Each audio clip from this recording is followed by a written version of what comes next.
जय श्री हरि। प्यारे भक्तों, आज आप रसपान करेंगे माँ तुलसी की 5 महापुण्य फल देने वाली कथा। इन कथाओं को पूरे पौष मास में एक बार अवश्य सुने। माँ तुलसी की कृपा से आप सभी भक्तों की हर मनोकामना पूर्ण होगी। तो आइए श्रवण करते हैं माँ तुलसी की पावन कथा। भगवान श्री गणेश को तुलसी नहीं चढ़ती। इसके पीछे पुराणों में एक रोचक कथा मिलती है। एक समय में धर्मात्मज नाम के राजा हुआ करते। उनकी कन्या तुलसी यौन अवस्था में थी। अपने विवाह की इच्छा लेकर तीर्थ यात्रा पर निकल पड़ी। उन्होंने कई जगह की यात्रा की। एक स्थान पर उन्हें तरुणावस्था में भगवान श्री गणेश को तपस्या में लीन देखा। भगवान गणेश का रूप अत्यंत मोहक और आकर्षक था। तुलसी भगवान गणेश के इस रूप पर मोहित हो गई और अपने विवाह का प्रस्ताव उनके समक्ष रखने के लिए उनका ध्यान भंग कर दिया। भगवान गणेश ने स्वयं को ब्रह्मचारी बताते हुए तुलसी का विवाह प्रस्ताव ठुकरा दिया। तुलसी को भगवान गणेश के इस रूखे व्यवहार और अपना विवाह प्रस्ताव ठुकराए जाने से बहुत दुख हुआ और उन्होंने आवेश में आकर भगवान गणेश को 2 विवाह होने की श्राप दे दिया। इस पर श्री गणेश ने भी तुलसी को असुर से विवाह होने का श्राप दे डाला। बाद में तुलसी को अपनी भूल का एहसास हुआ और भगवान गणेश से क्षमा मांगी। ना तुम्हारा श्राप खाली जाएगा ना मेरा। मैं रिद्धि और सिद्धि का पति बनूंगा और तुम्हारा भी विवाह राक्षस जलांधर से अवश्य होगा। लेकिन अंत में तुम भगवान विष्णु और श्री कृष्ण की प्रिया बनोगी और कलयुग में भगवान विष्णु के साथ तुम्हें पौधे के रूप में पूजा जाएगा। लेकिन मेरी पूजा में तुलसी का प्रयोग नहीं किया जाएगा। प्रेम से बोलिए तुलसी माता की जय, गणेश भगवान की जय। एक ब्राह्मण था। वह प्रतिदिन मंदिर जाता था।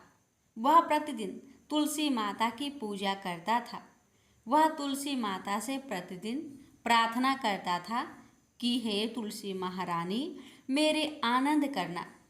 तुलसी माता ने सोचा कि यह ब्राह्मण तो बहुत सीधा है और गरीब है और प्रतिदिन मेरी पूजा करता है। मैं इसके कुछ न कुछ करना चाहती हूँ। तो तुलसी महारानी एक कन्या का रूप बनाकर बैठ गई और उस ब्राह्मण को बोली कि ब्राह्मण, मैं भी तेरे घर आना चाहती हूँ। ब्राह्मण ने सोचा कि 6 लड़कियां तो मेरे पहले से ही है और 7 लड़कियों का मैं कैसे पालन पोषण करूँगा। लड़कियों की शादी कैसे कराऊँगा। मेरे पास तो कुछ ऐसा भी नहीं है। यह भव विचार करके वह बहुत परेशान रहने लगा। उसको तो खाना भी नहीं भा रहा था। उसकी औरत ने कहा, क्या बात है, आजकल बहुत दुखी दुखी रहने लग गए। तो इस पर ब्राह्मण बोला कि मैं मंदिर जाता हूँ। वहाँ पर एक छोटी सी सुंदर सी कन्या बैठी है और वह कहती है कि ब्राह्मण, मैं आपके घर आऊँ। उसकी पत्नी बोली कि अरे, इसमें परेशान होने की क्या बात है, आ रही हो तो आ जाने दो। ब्राह्मण बोला कि पहले से अपने 6 लड़कियां तो है ही, उनकी भी अपने को शादी भी करवानी है। तो इस पर ब्राह्मणी बोली कि अरे, ये तो कोई बात नहीं है, अपनी 6 लड़कियों की शादी करवाएंगे, वैसे 7वीं की भी करवा देंगे। अपन 7 लड़कियों की शादी एक साथ करवा देंगे। अगले दिन जब वह ब्राह्मण मंदिर गया तो उस छोटी कन्या ने पूछा, ब्राह्मण, मैं आपके घर आऊं? तो ब्राह्मण बोला कि हाँ चल बेटा चल। उनको वह घर लेकर आ गया। तुलसी माता के कन्या के रूप में ब्राह्मण के घर आने से ब्राह्मण के घर बहुत आनंद हो गया। घर में लक्ष्मी की बारिश हो गई। जब ब्राह्मण 7 कन्याओं की शादी के लिए वर ढूंढने जाने लगे तो उस छोटी कन्या ने कहा कि मेरे तो शालिग्राम जी के मंदिर में जाकर शालिग्राम जी को बोलना कि बारात लेकर आए और मेरी 6 बहनों के तुम्हारी इच्छा से वर ढूंढ लेना। तुलसा महारानी की मेहरबानी से उसके तो सब जेवर कपड़ा खाना सब तैयार हो गया और उस ब्राह्मण के तुलसी माता टुटमान हुई। प्रेम से बोलिए तुलसी महारानी की जय। इस कथा के अनुसार एक कुटुंब में ननद तथा भाभी साथ रहती थी।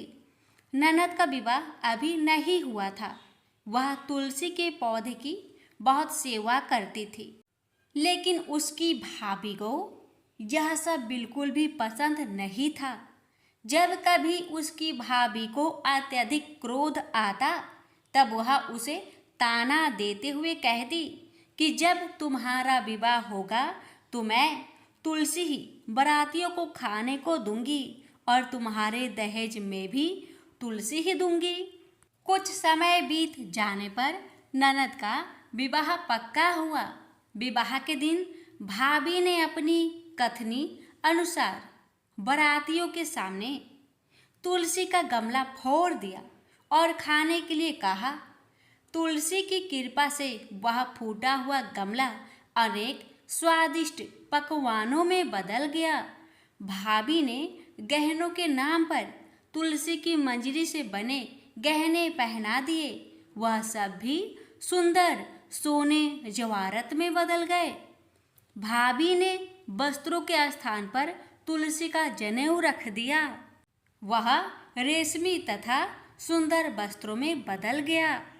ननद की ससुराल में उसके दहेज की बहुत प्रशंसा की गई। यह बात भाभी के कान तक भी पहुंची। उसे बहुत आश्चर्य हुआ। उसे अब तुलसी माता की पूजा का महत्व समझ आया। भाभी की एक लड़की थी। वह अपनी लड़की से कहने लगी कि तुम भी तुलसी की सेवा किया करो, तुम्हें भी बुआ की तरह फल मिलेगा। वह जबरदस्ती अपनी लड़की से सेवा करने को कहती, लेकिन लड़की का मन तुलसी सेवा में नहीं लगता था। लड़की के बड़े होने पर उसके विवाह का समय आता है।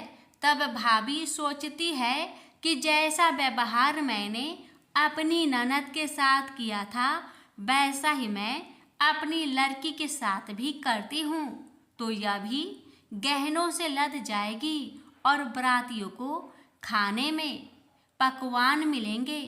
ससुराल में इसे भी बहुत इज्जत मिलेगी। यह सोचकर वह बारातियों के सामने तुलसी का गमला फोड़ देती है, लेकिन इस बार गमले की मिट्टी मिट्टी ही रहती है। मंजरी तथा पत्ते भी अपने रूप में ही रहते हैं। जनेऊ भी अपना रूप नहीं बदलता है। सभी लोगों तथा बारातियों द्वारा भाभी की बुराई की जाती है। लड़की के ससुराल वाले भी लड़की की बुराई करते हैं। भाभी कभी ननद को नहीं बुलाती थी। भाई ने सोचा मैं बहन से मिलकर आता हूँ। उसने अपनी पत्नी से कहा और कुछ उपहार बहन के पास ले जाने की बात कही। भाभी ने थैले में ज्वार भरकर कहा कि और कुछ नहीं है, तुम यही ले जाओ। वह दुखी मन से बहन के पास चल दिया। वह सोचता रहा कि कोई भाई अपने बहन के घर ज्वार कैसे ले जा सकता है। यह सोचकर वह एक गौशाला के पास रुका और ज्वार का थैला गाय के सामने पलट दिया। तभी गाय पालने वाले ने कहा कि आप गाय के सामने हीरे मोती तथा सोना क्यों डाल रहे हो। भाई ने सारी बात उसे बताई और धन को लेकर खुशी खुशी अपनी बहन की घर की ओर चल दिया। दोनों भाई बहन एक दूसरे को देखकर अत्यंत प्रसन्न हुए और भाई ने अपनी सारी कहानी अपनी बहन को सुनाया कि कैसे तुलसी माता की कृपा से ज्वार के दाने सोने चांदी हीरे मोती में बदल गए।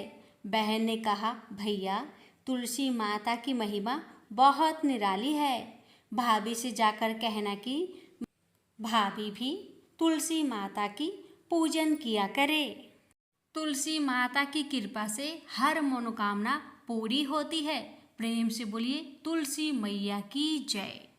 हे तुलसी महारानी, आप अपनी सभी भक्तों पर अपनी कृपा सदा सर्वदा बनाए रखना। आपकी कथा सुनने वाले, हुक्कार भरने वाले और कथा कहने वाले पर अपनी कृपा सदा सर्वदा बनाए रखना। पौराणिक कथा के अनुसार एक बार लक्ष्मी माँ, सरस्वती और माँ गंगा के बीच किसी बात को लेकर बहस हो जाती है और यह बहस इतनी ज्यादा बढ़ जाती है कि एक दूसरे को श्राप दे देती है। गंगा माँ ने माता लक्ष्मी से कहा कि तुमने मुझे नदी का वेग बनाया है, तो मैं तुम्हें श्राप देती हूँ कि तुम एक पौधा बन जाओ जो वृंदा बनकर बाद में तुलसी का पौधा बने। तभी वहां माँ पार्वती आ जाती है और कहती है कि आखिर आप लोग एक दूसरे से क्यों लड़ रहे हो। माँ गंगा कहती है कि लक्ष्मी मेरे ऊपर हंसी है, इसलिए मैंने श्राप दे दिया। इस बात पर माँ पार्वती कहती है कि आप लोग ने गुस्से में एक दूसरे को श्राप दे दिया, लेकिन इस बात का भान है कि आप श्राप के कारण कितना कष्ट झेलना पड़ता है। माँ पार्वती कहती है कि 84 लाख योनियों में से 20 लाख योनियां वृक्ष और पौधे की है। लक्ष्मी, तो आप बताइए कि एक बार पौधे के रूप में धरती में जाने के बाद आपको वृक्ष या पौधे के रूप में किस किस योनि पर रहना पड़ेगा। माँ लक्ष्मी को अपने भूल का पछतावा हुआ और उन्होंने माँ पार्वती से सहायता मांगी और कहा कि कुछ ऐसा ही हो सकता है कि 20 लाख योनिया में से एक बार मैं ही छूट जाऊं। ऐसे में माँ पार्वती ने कहा कि इस शाम का हल मेरे पास तो नहीं है, लेकिन इसका हल महादेव ही बता सकते हैं। महादेव ही है जो हर तरह की योनि से छुटकारा दिला सकते हैं। तब माँ पार्वती ने भोलेनाथ से कहा कि कोई ऐसा उपाय बतलाइए प्रभु कि माँ लक्ष्मी तुलसी के बाद किसी अन्य योनि का दुख ना भोगे। तब महादेव ने इस उपाय को बताया। कार्तिक माह में लक्ष्मी जी ने तुलसी की कुआरे के रूप में प्रकट हुई। कहा जाता है कि द्वादशी तिथि के दिन तुलसी के पौधे में लगी मंजरी को तोड़कर सारे ग्राम को अर्पित कर दे। ऐसा करने से माँ लक्ष्मी का पौधे की योनि से मुक्त मिल जाती है और वह किसी अन्य पेड़ पौधे की योनि में नहीं जाती है और मोक्ष पा लेती है। इसके साथ ही ऐसा करने से व्यक्ति को माँ लक्ष्मी का सुख, समृद्धि, धन संपदा, ऐश्वर्य का आशीर्वाद देती है। तुलसी मंजरी को भगवान कृष्ण को भी चढ़ाया जा सकता है। ऐसा करने से माँ लक्ष्मी के साथ कृष्ण भगवान प्रसन्न होते हैं। प्रेम से बोलिए तुलसी माता की जय, लक्ष्मी नारायण की जय। सुनिए तुलसी जी की महिमा एवं कथा। एक बार की बात है कि देवी सत्यभामा भगवान श्री कृष्ण से पूछती है कि हे प्रभु, पहले आपने मुझे तुलसी को जल देने का और तुलसी के पास दीपक जलाने का महात्म्य सुनाए, किंतु हे प्रभु, आज मैं आपके पास यह जानने के लिए आई हूँ कि तुलसी को जल चढ़ाने के नियम क्या है। कौन सी स्त्री तुलसी को जल नहीं चढ़ा सकती है, इस विषय में मुझे ज्ञान दीजिए। भगवान श्री कृष्ण कहते हैं, हे सत्यभामा, आज तुमने बहुत ही उत्तम प्रश्न किया है। तुलसी को जल देने के महत्वपूर्ण नियम होते हैं। उन नियमों का पालन करते हुए ही तुलसी को जल देना चाहिए। यदि कोई व्यक्ति इन नियमों का पालन नहीं करता है तो उसे महापाप लगता है। देवी लक्ष्मी उसके घर का त्याग करके चली जाती है। हे प्रिय, आज मैं उन 3 स्त्रियों के विषय में बताने जा रहा हूँ जिन्हें तुलसी को जल नहीं चढ़ाना चाहिए। इन स्त्रियों को तुलसी को जल देने का कोई शुभ फल प्राप्त नहीं होता है, उल्टा इनके द्वारा तुलसी को जल चढ़ाने पर उन्हें महापाप ही लगता है। तुलसी को जल चढ़ाने के नियम बताने से पूर्व हे देवी, मैं आपको सुनंदा ब्राह्मण का प्राचीन इतिहास सुनाता हूँ, जिसे आप ध्यान से सुनिए। जो भी स्त्री इस प्राचीन कथा का श्रवण करती है उसे तुलसी को 100 वर्ष तक जल देने का पुण्य प्राप्त होता है। इस कथा को जो भी ध्यान से सुनता है और इसका प्रचार करता है, दूसरों को सुनाता है अथवा दूसरों को शेयर करता है, उसके दुखों का नाश होता है और उसकी दरिद्रता दूर होती है। देवी सत्यभामा कहती है कि हे स्वामी, आपके मुख से इस कथा का श्रवण करना बड़े सौभाग्य की बात है। कृपया आप मुझसे वह कथा कहिए। मैं आपको वचन देती हूँ कि मैं इस कथा को पूरे श्रद्धा प्रसन्नचित मन से पूरा अवश्य सुनूंगी। भक्तों, फिर भगवान श्री कृष्ण देवी सत्यभामा को वह कथा सुनाने लगते हैं। भगवान श्री कृष्ण कहते हैं, देवी सत्यभामा, पूर्व काल की बात है। दक्षिण देश में एक अत्यंत शोभायमान नगरी थी।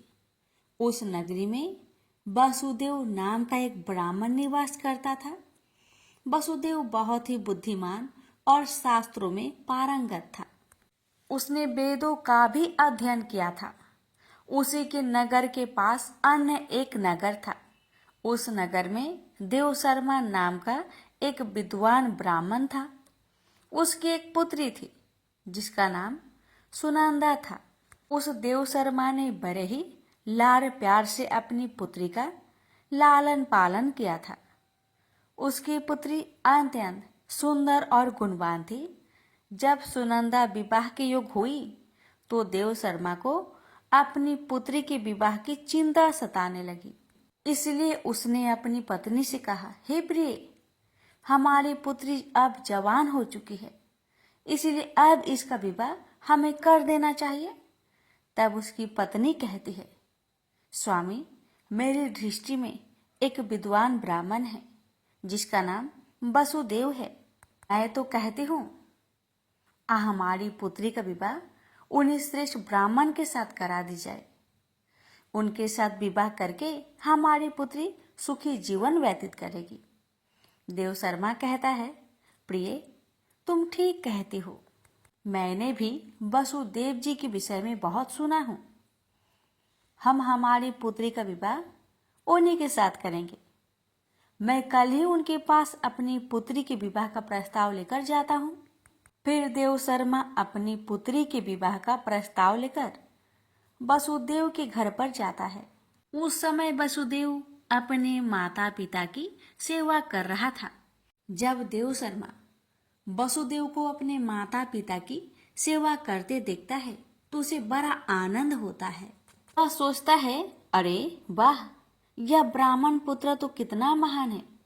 यह तो बड़ी प्रसन्नता से अपने माता पिता की सेवा कर रहा है।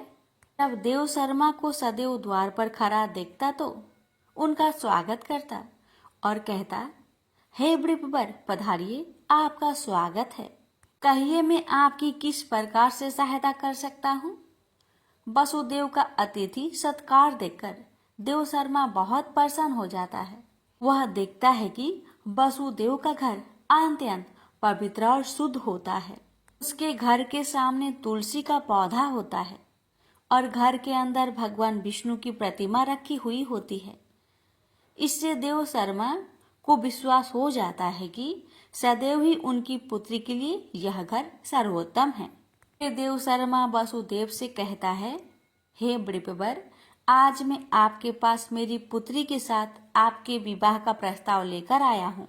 मेरी पुत्री के लिए आपके समान श्रेष्ठ वर कहीं और नहीं मिल सकता।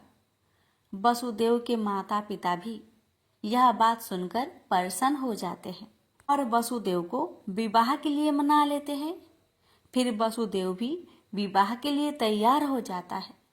विवाह का मुहूर्त तय किया जाता है और एक पवित्र स्थान पर वसुदेव और सुनंदा का विवाह संपन्न किया जाता है। सुनंदा के सुंदर और मनमोहक रूप को देखकर वसुदेव बहुत प्रसन्न होता है। सुनंदा अत्यंत गुणवान और चरित्रवान स्त्री थी। विवाह के बाद जब सुनंदा वासुदेव के घर पर जाती है तो वह अपने पति और सास ससुर की बड़ी सेवा करती है। अपनी मधुर वाणी और कार्य से वह सभी के मन को जीत लेती है। सुनंदा के ससुराल वाले भी उसके कार्य से बहुत संतुष्ट रहते हैं।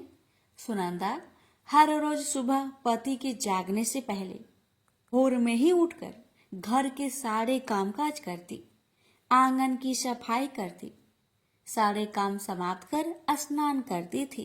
स्नान करके वह नित्य तुलसी जी को जल देती थी, उनका पूजन करती थी और फिर पूजा घर में जाकर भगवान विष्णु और माँ लक्ष्मी का पूजा किया करती थी। फिर भोजन बनाकर उसमें तुलसी पत्र डालकर भगवान विष्णु को भोग लगाया करती थी। उसके बाद वह अपने सास ससुर को भोजन देती और फिर पति को भोजन कराकर फिर खुद भोजन किया करती थी। रात को वह सासू माँ के चरण दबाकर पति के चरण दबाती और फिर पति के सो जाने के बाद खुद सो जाया करती थी।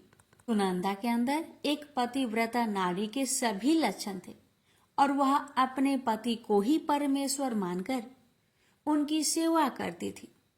सुनंदा ने कभी अपने पति के अलावा अन्य पुरुष के विषय में विचार नहीं किया।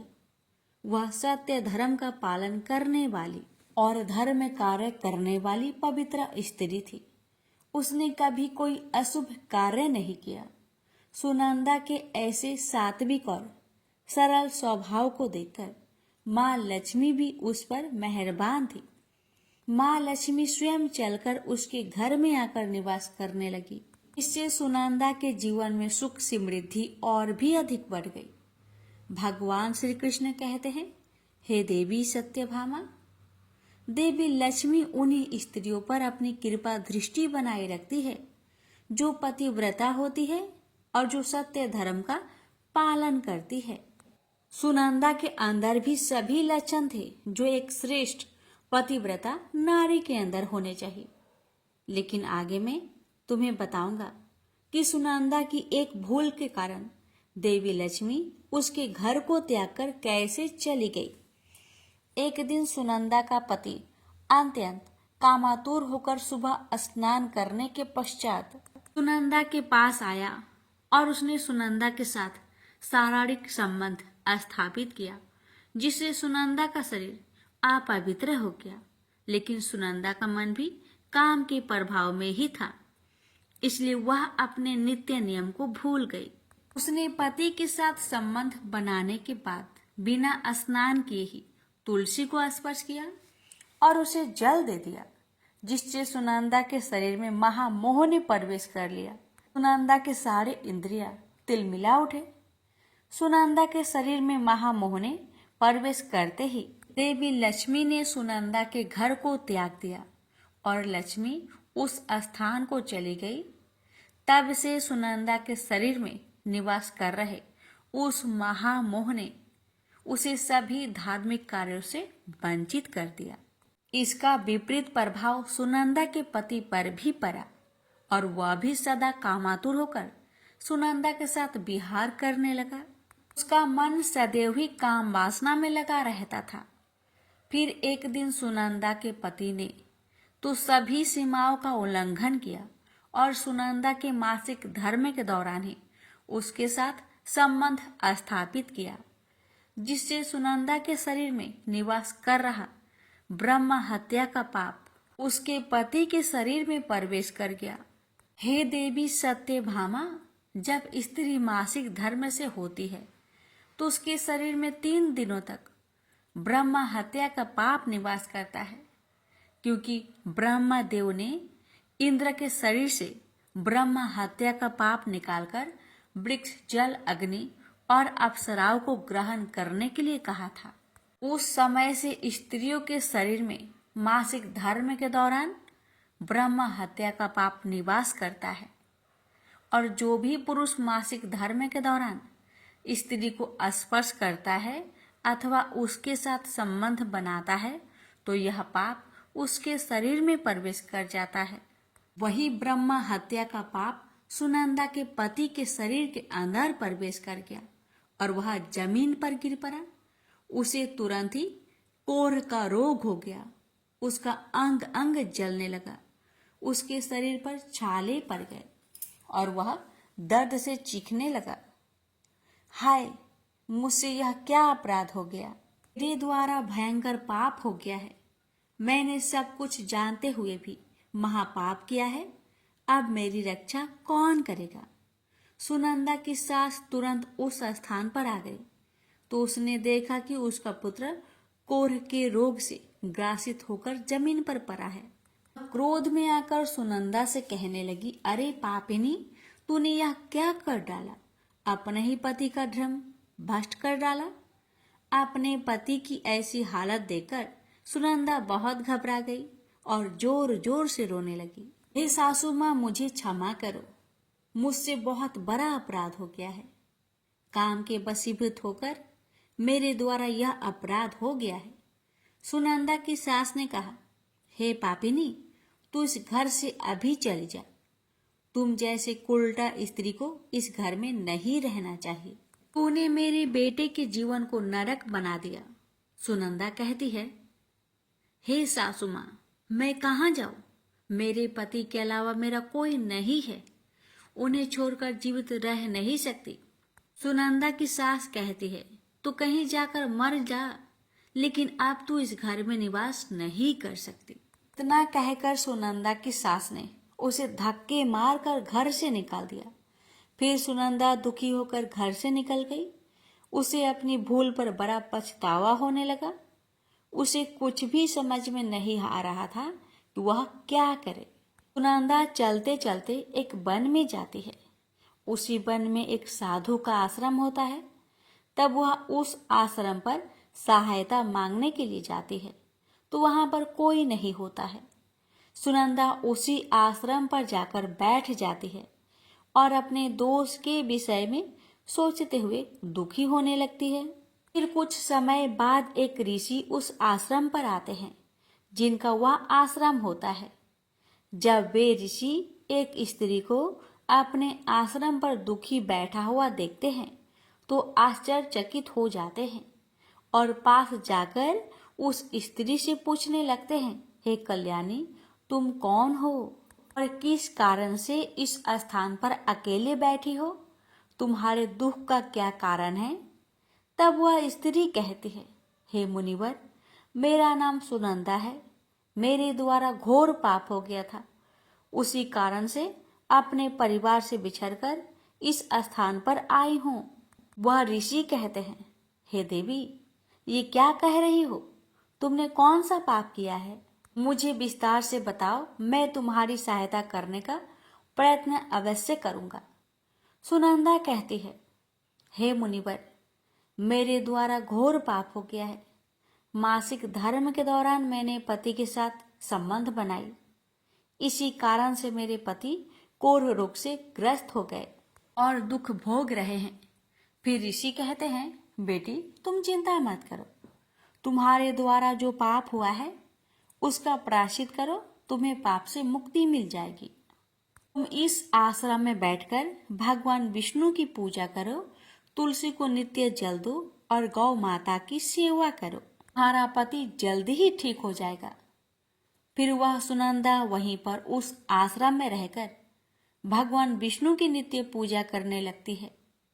रोज स्नान करके वह ब्रह्मचर्य का पालन करते हुए तुलसी को जल चढ़ाती है और तुलसी के पत्ते डालकर भगवान विष्णु का भोग लगाती है। फिर गायों को चारा डाल उनकी सेवा करती है। दिन भर वहीं भगवान विष्णु की मूर्ति के आगे बैठकर भगवान विष्णु की भक्ति करने लगती है। इस प्रकार से 1 वर्ष बीत जाता है।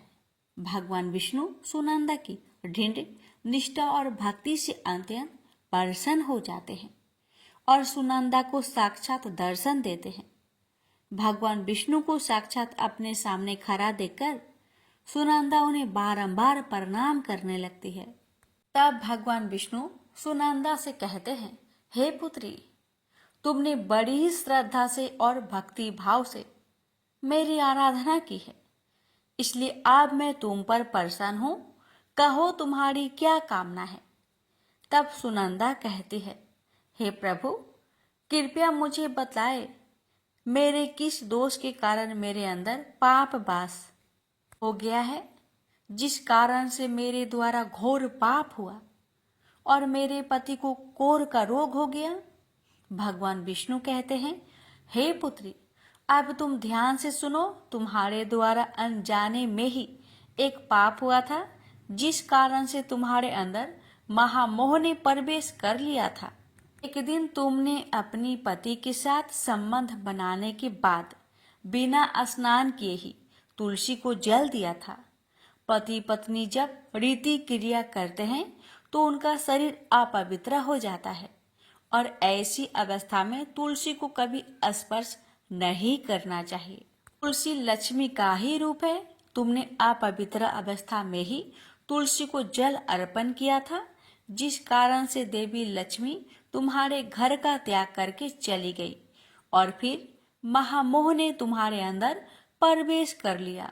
उसी मोह के कारण तुम्हारे और तुम्हारे पति के अंदर काम का प्रभाव अधिक बढ़ गया और मासिक धर्म के दौरान स्त्री के साथ संसर्ग होने के कारण तुम्हारे पति को कोढ़ का रोग हो गया था।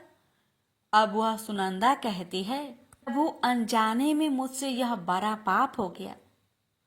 अब इस पाप का प्रायश्चित मैं कैसे करूं?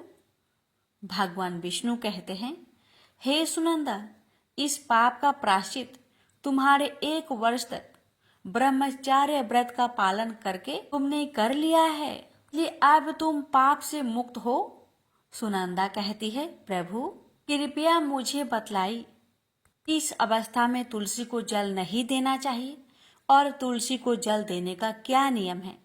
भगवान विष्णु कहते हैं, सुनंदा, अब मैं तुम्हें तुलसी को जल देने का नियम बताता हूँ, तुम इसे ध्यान से सुनो।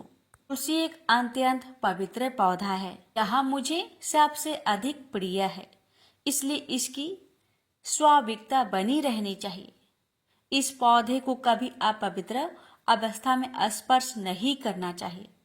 जो स्त्री मासिक धर्म से हो उस स्त्री को इस पौधे को कभी स्पर्श नहीं करना चाहिए। मासिक धर्म के दौरान स्त्री के शरीर में ब्रह्म हत्या का पाप होता है। ऐसे में स्त्री को तुलसी को जल नहीं देना चाहिए।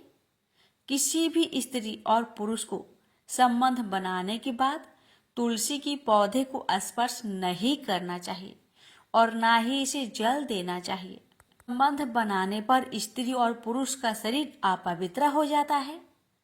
ऐसी अवस्था में तुलसी की पौधे को स्पर्श करने पर दोष लगता है।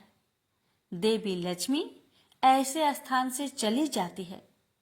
हे पुत्री, जो स्त्री अपने पति का त्याग करके चली गई हो, जो विवाह के पश्चात अपने पति को छोड़कर अन्य पुरुष के साथ निवास कर रही हो, ऐसी स्त्री को भी तुलसी को जल नहीं चढ़ाना चाहिए।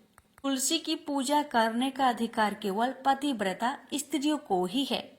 जो स्त्री असत होती है उसे तुलसी को जल नहीं चढ़ाना चाहिए। सुनंदा, अब मैंने तुम्हें तुलसी को जल देने का संबंध में महत्वपूर्ण नियम बतलाए हैं, तुम इसे ध्यान में रखो। तब सुनंदा कहती है, हे प्रभु, मेरे पति कोढ़ के रोग से पीड़ित हैं, कृपा करके मेरे पति को रोग से मुक्त कीजिए। तब भगवान विष्णु कहते हैं, हे सुनंदा, तुमने इस तुलसी के वृक्ष की 1 वर्ष तक पूजा की है। यह अत्यंत पवित्र पौधा है। अब तुम इसके पत्ते ले जाकर अपने पति को खिला दो, वह रोग और पापों से मुक्त हो जाएगा। इतना कहकर भगवान विष्णु अंतर्ध्यान हो गए। यह सुनकर सुनंदा बहुत प्रसन्न हो जाती है और भगवान विष्णु को बारंबार प्रणाम करके धन्यवाद देती है। फिर सुनंदा उस तुलसी की पौधे के कुछ पत्ते तोड़कर घर पर जाती है और अपने कोढ़ी पति को खिला देती है। तुलसी के पत्ते खाते ही उसका पति एकदम से स्वस्थ हो जाता है और सुनंदा को गले से लगा लेता है। सुनंदा की सास भी जब यह चमत्कार देखती है तो बड़ी प्रसन्न हो जाती है और फिर वे सभी प्रसन्नता से रहने लगते हैं। भगवान श्री कृष्ण कहते हैं, भामा, इसलिए इन अवस्थाओं में स्त्रियों को तुलसी को जल नहीं चढ़ाना चाहिए और ना ही तुलसी को स्पर्श करना चाहिए, अन्यथा इसके अशुभ परिणाम भोगने पड़ते हैं, जैसा सुनंदा के साथ हुआ। प्रेम से बोलिए, जय श्री कृष्ण, राधे राधे।